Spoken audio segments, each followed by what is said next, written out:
Shalom, puji nama Tuhan. Selamat pagi teman-teman semuanya. Kembali kita akan beribadah bersama-sama, bersatu hati, sekalipun berbeda tempat, tapi kita yakin dan percaya bahwa urapan Roh Kudus yang boleh menyatukan kita semuanya. Kita akan pujian bersama-sama dengan sepenuh hati, ajarku berdiam.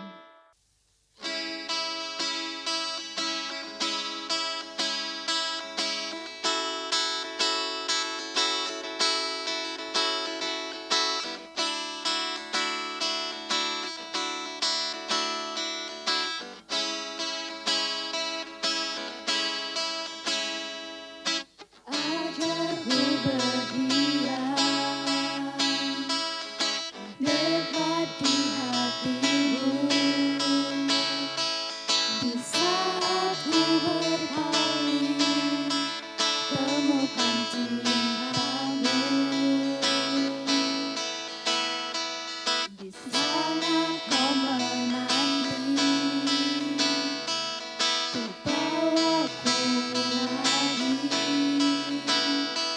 bersekutu dalam damai yang sejati.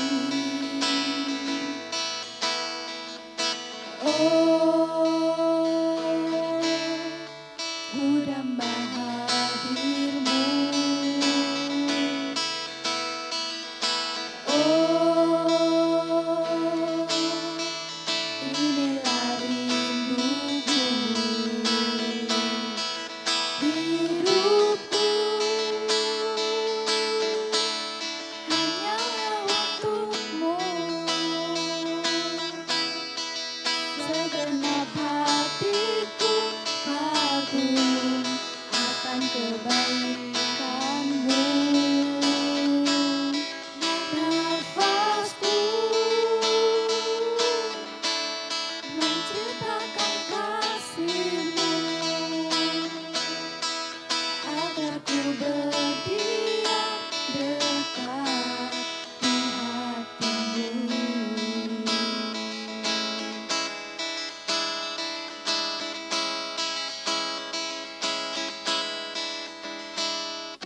Ajarku berdiam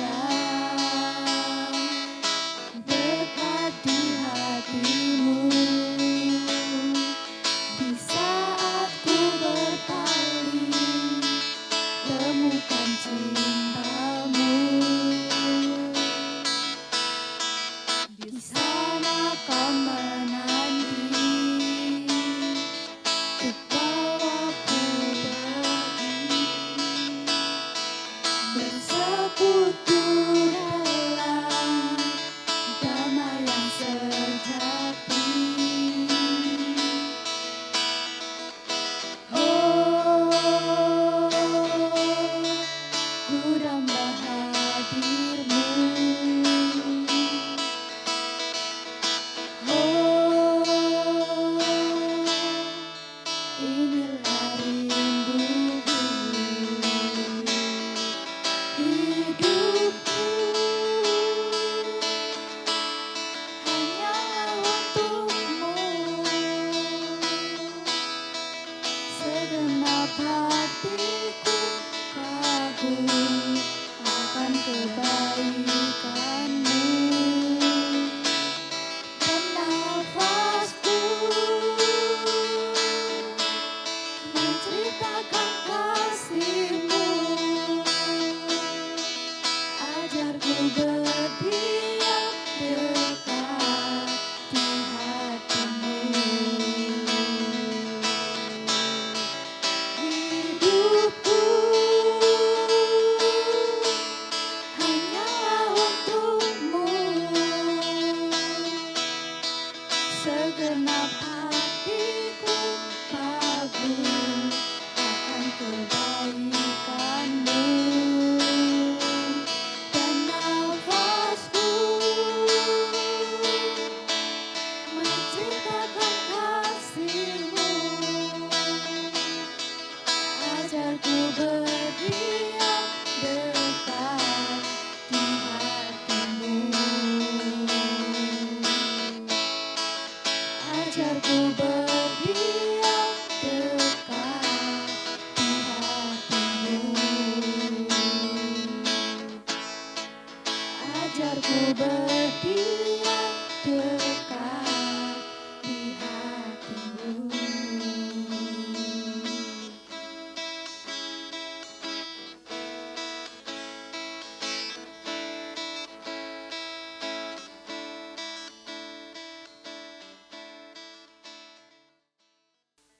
Haleluya, puji nama Tuhan. Kalau kasih Tuhan Yesus begitu besar untuk kita semuanya, hari ini kita boleh mengingat kembali kalau Tuhan Yesus sudah mati dan bangkit untuk kita. Kita mau hargai itu, kita akan nyanyikan pujian bersama-sama. Dia sungguh baik.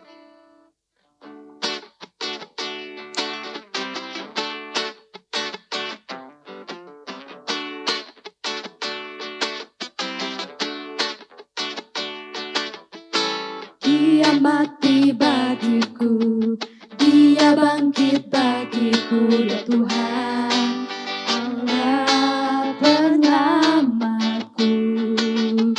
Kuasa maut dikalahkan, hidupku dipulihkan, ya Tuhan, Allah kemenanganku.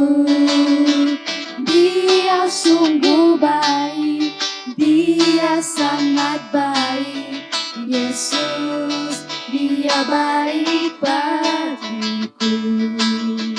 Dia sungguh baik, Dia sangat baik, Yesus, Dia baik bagiku. Dia ada di dalamku, bergerak di hidupku, ya Tuhan, Allah kekuatanku. Dia penuhi hatiku dengan kuasa kasih-Nya, ya Tuhan, Allah kemenanganku. Dia sungguh baik, Dia sangat baik, Yesus, Dia baik bagiku. Dia sungguh baik, Dia sangat baik, Yesus, Dia baik bagiku. He is so good to you, He is so good to me, Jesus, He's so good to you and me. He is so good to you, He is so good to me, Jesus, He's so good to you and me. He is so good to you, He is so good to me, Jesus, He's so good to you and me. He is so good to you, He is so good to me, Jesus, He's so good to you and me. Jesus, He's so good to you and me.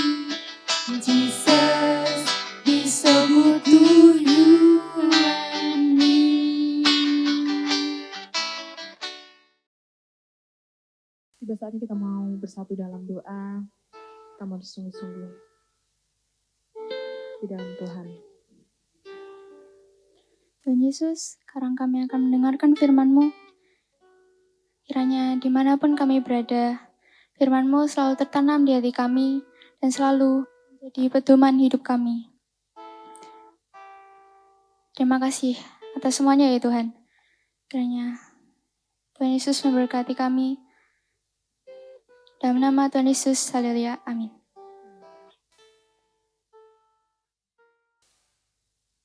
Shalom, apa kabar teman-teman teens? Pertama kali Tante Suryani akan mengucapkan selamat Paskah, karena hari ini, hari Minggu tanggal 12 April 2020 bertepatan dengan hari Paskah, hari kebangkitan Tuhan Yesus Kristus. Puji Tuhan, di tengah kondisi yang serba terbatas, sejak pertengahan bulan Maret yang lalu, kita dibatasi untuk tidak boleh bertemu. Tetapi puji Tuhan, kita tetap bisa mengadakan ibadah walaupun secara online, teman-teman ada di rumah dan Tante Suryani serta teman-teman yang melayani ada di gereja untuk bersama-sama mengadakan ibadah. Hari ini Tante Suryani akan memberikan tema, percayalah, Yesus telah bangkit dan hidup. Kita akan buka ayat mas kita yang tertulis di dalam Roma 14 ayat yang ke-9. Semua sudah buka Alkitab ataupun handphonenya. Kita akan baca bersama-sama Roma 14 ayat yang ke-9. Teman-teman di rumah baca bersama-sama dengan Tante Suryani ya. 3, 2, 1. Sebab untuk itulah Kristus telah mati dan hidup kembali, supaya ia menjadi Tuhan, baik atas orang-orang mati maupun atas orang-orang hidup. Tante Suryani ulang, kita perhatikan kalimat yang pertama. Sebab untuk itulah Kristus telah mati, tidak ada tanda baca titik, tetapi ada kata sambung, dan hidup kembali. Tuhan Yesus boleh mati di kayu salib, tetapi pada hari ketiga dia bangkit. Percayalah, Yesus telah bangkit dan hidup. Teman-teman pernah mendengar kata zong? Tentunya sering ya. Zong itu dari kata kosong atau nol atau tidak sesuai yang diharapkan. Segala sesuatu yang tidak sesuai dengan yang diharapkan biasanya kita menganggap itu enggak berguna, itu enggak bermanfaat. Peristiwa kebangkitan Tuhan Yesus pada awalnya diawali dengan zong. Kita lihat ayatnya, Lukas 24 ayat 1 sampai yang ketiga.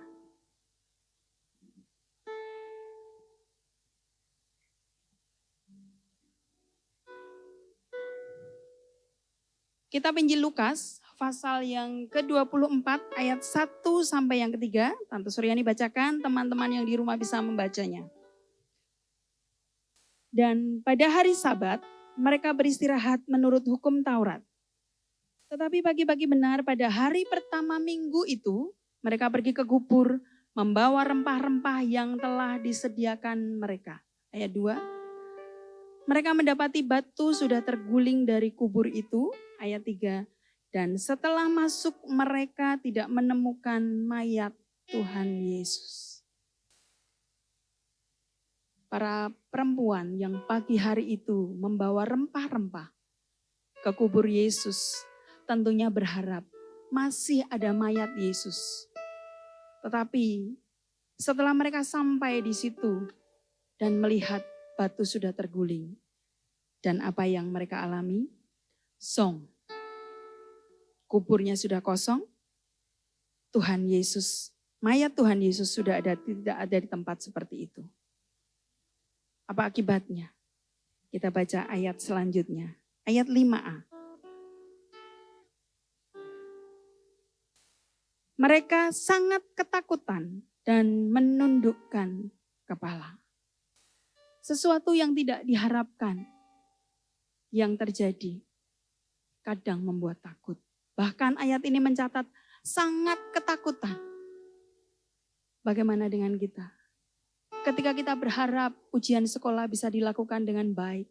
Ketika kita berharap semua tugas-tugas bisa dikerjakan dengan baik. Tetapi pada kenyataannya kondisi saat ini membatasi kita untuk tidak bertemu.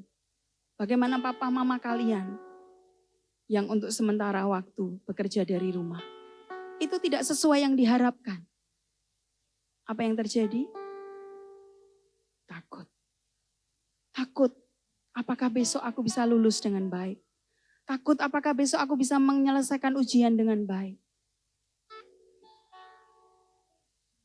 Kita akan lihat ayat selanjutnya.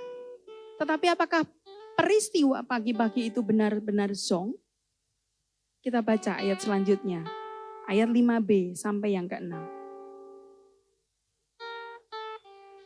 Mengapa kamu mencari dia yang hidup di antara orang mati? Ayat 6. Ia tidak ada di sini. Ia telah bangkit. Ingatlah apa yang dikatakannya kepada kamu ketika ia masih di Galilea. Ternyata peristiwa yang kelihatannya zong, tidak berguna, itu justru menunjukkan bahwa firman Tuhan digenapi. Seperti yang pernah Yesus katakan.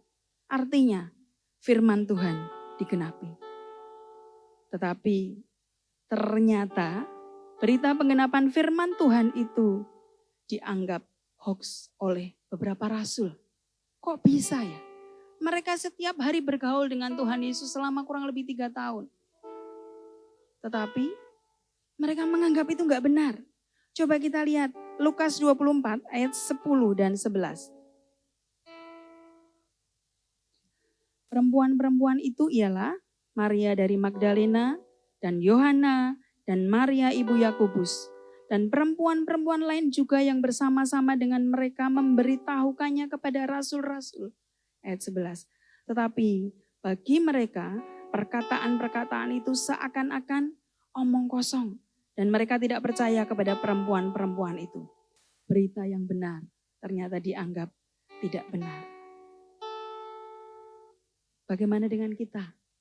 Peristiwa kebangkitan Tuhan Yesus sudah terjadi kurang lebih 2000 tahun yang lalu. Tetapi kalau kita masih bisa percaya bahwa Yesus bangkit dan hidup, itu adalah kasih anugerah. Itu adalah karunia Roh Kudus. Kita bisa sampai percaya hari ini. Sedangkan rasul-rasul yang saat itu bergaul dengan Yesus pun sempat menganggap bahwa itu omong kosong, itu enggak benar.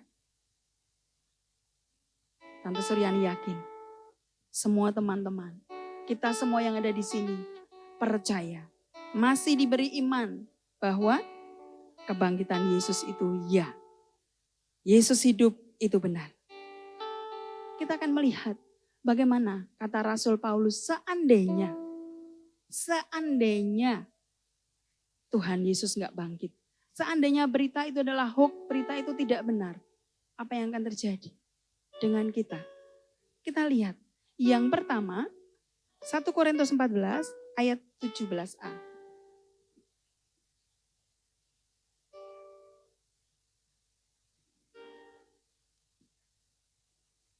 1 Korintus pasal yang ke-14 ayat 17a.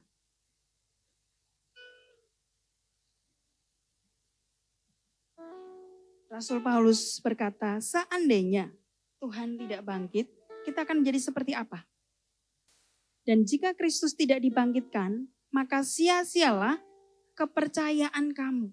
Yang pertama, apabila Tuhan Yesus tidak bangkit, iman kita selama ini sia-sia, artinya nggak berguna.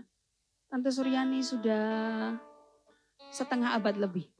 Kalau Yesus nggak bangkit, iman Tante Suryani selama ini nggak ada gunanya. Kak Wahyu kira-kira umurnya berapa? Hampir seperempat abad. Hampir seperempat abad, setengahnya dari Tante Suryani. Kalau Yesus nggak bangkit, iman Kak Wahyu selama ini nggak ada artinya. Itu yang pertama. Dan yang kedua dikatakan di dalam ayat 17b. Masih 1 Korintus ayat 14. Kalau Yesus nggak bangkit, kamu masih hidup di dalam dosamu. Ini yang paling ngeri. Kalau Yesus nggak bangkit, kita masih dibelenggu dengan yang namanya dosa. Sedangkan firman Tuhan berkata, upah dosa adalah maut. Tidak bisa ditawar lagi. Dan maut itu tempatnya di mana? Ayat 18 berikutnya. Kalau Yesus gak bangkit, kita ini adalah calon penghuni neraka. Ayat 18, Tante Suryani bacakan. Demikianlah binasa juga orang-orang yang mati dalam Kristus. Kalau Yesus gak bangkit, kita ini calon penghuni neraka. Sebab roh kita binasa. Dan yang keempat, kalau Yesus nggak bangkit, apa yang terjadi? Ayat 19.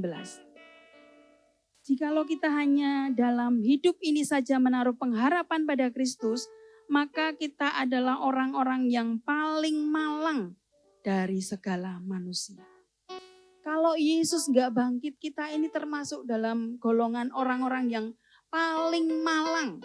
Bukan dari Malang ya, tetapi paling malang. Sebab apa? Nggak ada pengharapan. Orang yang tidak ada pengharapan itu adalah orang yang putus asa. Orang yang putus asa itu adalah orang yang paling malang.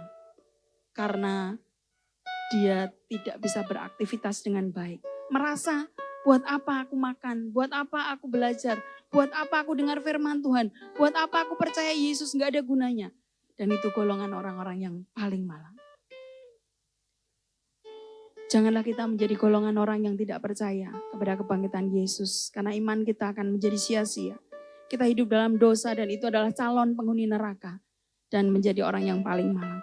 Apa yang harus kita lakukan saat memperingati hari Paskah?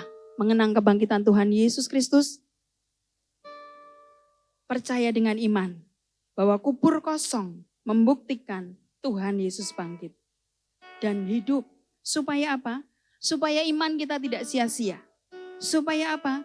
Supaya kita terima hidup kekal dan menjadi calon penghuni surga. Dan supaya apa? Menjadi orang yang beruntung karena memiliki pengharapan kepada Dia sebagai Tuhan. Kita baca ayat Mas kita kembali. Roma 14 ayat yang ke-9. Bersama-sama ya, teman-teman yang di rumah tidak diam saja tetapi bersama-sama kita baca. Roma 14 ayat yang ke-9, 3, 2, 1. Sebab untuk itulah Kristus telah mati dan hidup kembali. Supaya ia menjadi Tuhan, baik atas orang-orang mati maupun atas orang-orang hidup. Berbahagialah yang mendengarkan firman Tuhan dan percaya serta menjadi pelaku firman Tuhan. Dengan iman kita bisa berkata, yes, Yesus bangkit dan hidup untuk kita semua. Membawa pengharapan bagi yang takut, yang putus asa. Amin. Ya, kita akan bersama-sama mengakhiri renungan firman Tuhan pada hari ini. Kita akan menyanyikan lagu Sebab Dia Hidup Ada Hari Esok. Tante Suryani mau kasih revisi atau ralat. Tadi ayat ayat yang benar adalah 1 Korintus pasal 15, bukan 14. Maaf, teman-teman nanti bisa baca ulang lagi 1 Korintus 15. Silakan Kak Vivi, Gaby, bersama-sama kita akan nyanyikan lagu Sebab Dia Hidup Ada Hari Esok. Sebab Dia hidup, ku tak gentar. Sebab Dia pegang hari esok. Sebab Dia hidup, ada hari esok. Sebab Dia hidup, ku tak gentar. Karena ku tahu Dia pegang hari esok. Hidup jadi berarti sebab Dia hidup. Teman-teman yang di rumah tetap menyanyikan lagu ini. Sebab Dia hidup, ada hari esok. Sebab Dia hidup, ku tak gentar. Karena ku tahu Dia pegang hari esok. Hidup jadi berarti sebab Dia hidup. Hidup jadi berarti sebab Dia hidup. Sekali lagi. Hidup jadi berarti sebab Dia hidup. Haleluya. Haleluya. Inilah yang menjadi iman kami Tuhan. Bahwa kami percaya sampai hari ini. Bahkan kalau Engkau izinkan. Sampai kapanpun kami percaya. Bahwa Engkau boleh mati di kayu salib. Tetapi hari ini kami merayakan hari Paskah, hari kebangkitan. Engkau bangkit dan Engkau hidup. Engkau hidup untuk memberikan hidup yang kekal bagi setiap kami, untuk membangkitkan pengharapan kami. Terima kasih kalau kami boleh bersama-sama merenungkan firman Tuhan. Sebab Engkau hidup, ada hari esok. Tidak ada yang perlu kami takutkan, tidak ada yang perlu membuat kami khawatir Tuhan. Sebab hari esok kami, Engkau yang memegang. Karena Engkau Allah yang hidup. Terima kasih Tuhan, di tengah kondisi yang serba terbatas, kami hanya bisa berserah kepada Engkau Allah yang hidup. Engkau yang akan melancarkan setiap proses belajar anak-anak kami. Teman-teman kami. Yang mengikuti ujian pun Engkau juga akan lancarkan Tuhan. Kami juga berdoa untuk setiap usaha pekerjaan orang tua anak-anak kami. Tuhan Yesus mengerti. Tuhan Yesus peduli. Memberkati setiap kami. Memberkati kota kami Yogyakarta. Memberkati bangsa kami, bahkan memberkati seluruh bumi ini Tuhan. Terima kasih untuk keadaan yang sudah Engkau izinkan kami alami. Kami tetap percaya Engkau baik bagi kami. Terima kasih Tuhan Yesus. Jaga kami, lindungi kami dalam naungan kasih-Mu. Di dalam nama Tuhan Yesus Kristus kami menaikkan pujian, ucapan syukur serta permohonan doa kami. Haleluya. Dan setiap kita bersama katakan, amin.